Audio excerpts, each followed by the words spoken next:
I have no idea, because honestly they're not one of the things that's erotic for me. So I don't really have any idea why they are.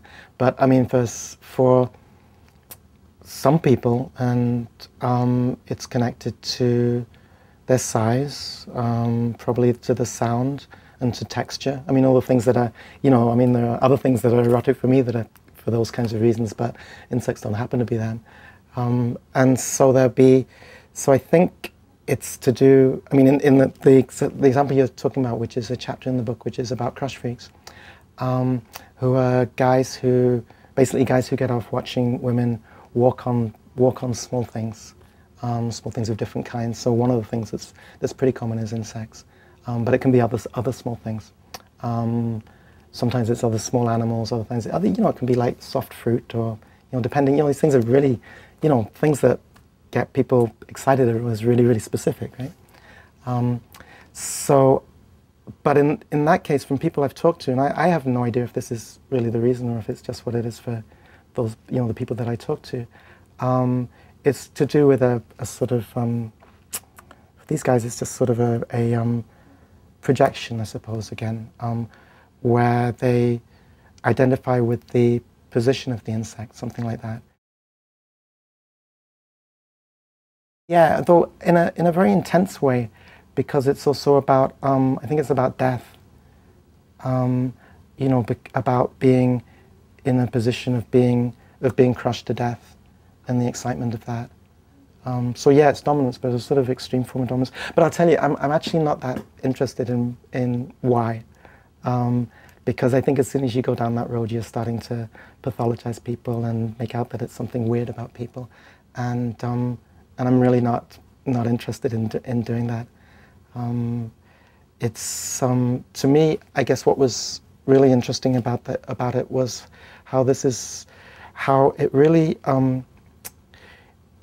the story exposed a lot of hypocrisy in our society, because there was this period, I think, from about 1999 to 2001, when crush freaks were really in the news. And I think particularly in year 2000, crush freaks were really in the news because there was a series of court cases where crush videos were being where people who possessed or had distributed crush videos were put on trial for, in this country, for cruelty to animals, in Britain for obscenity. And they were, and there was a bill that was fast-tracked through Congress to outlaw crush videos, and specifically to outlaw the depiction of cruelty to animals. And this is the same law which, it was actually never used to prosecute crush videos after it was signed. And I should say it was signed just by acclaim in the Senate. There was no opposition to it at all. There was some in the House, but none in the Senate. But it's the same bill which is now under review by the Supreme Court, because it was used to prosecute people who had who'd had dogfighting videos up online.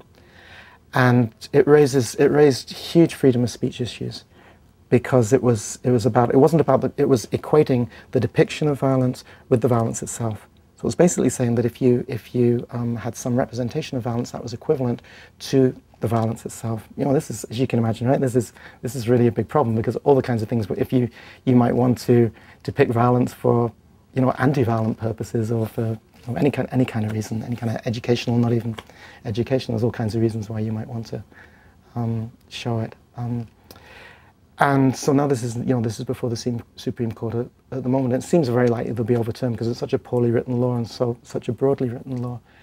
But at the time, it was used to absolutely just destroy these guys who were into crush videos. Really a pretty small number of people. This is a very, you know, very specific and pretty much a minority thing. But it was really used in a very aggressive way. There was a large, very high-profile campaign against it, and some people's lives are really made miserable, and particularly the person who I read about in the chapter, who's really a great guy in many ways, I think. His life was just made misery for him.